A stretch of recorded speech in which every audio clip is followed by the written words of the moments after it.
આજની ઘટનાઓ છે, પરંતુ 2 દિવસ પહેલા વાત કરીએ તો દિલ્હીમાં એક હોટેલમાં થયેલા ભીષણ અગ્નિકાંડ બાદ હવે દેશભરમાં ફાયર સેફટીની વ્યવસ્થાને લઈને ચિંતા વધી છે।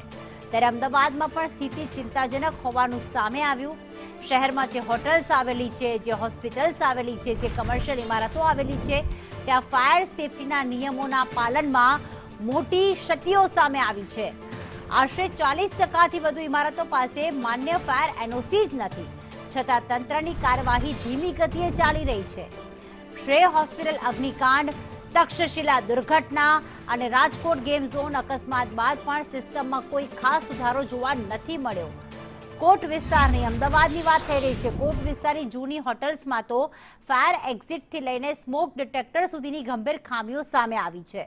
ત્યારે નાગરિક સુરક્ષા પર ઉભા થયેલા આ પ્રશ્નો વચ્ચે હવે મોટો સવાલ એ છે કે શું તંત્ર કોઈ મોટા અકસ્માતની રાહ જોઈ રહ્યું છે?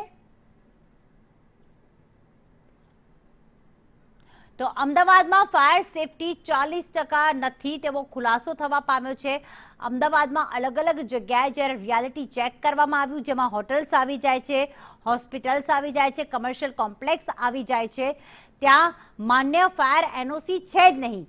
સૌથી મોટી વાત એ છે કે રાજકોટમાં દુર્ઘટના ઘટી, ગેમ ઝોનમાં માસૂમ બાળકોના મોત થયા, સુરતમાં તક્ષશિલા અગ્નિકાંડ થયું, અમદાવાદમાં પણ કોરોના વખતે અલગ અલગ હોસ્પિટલમાં આગ લાગી હતી, તો પછી હજી તંત્ર સાબદું શા માટે નથી થતું?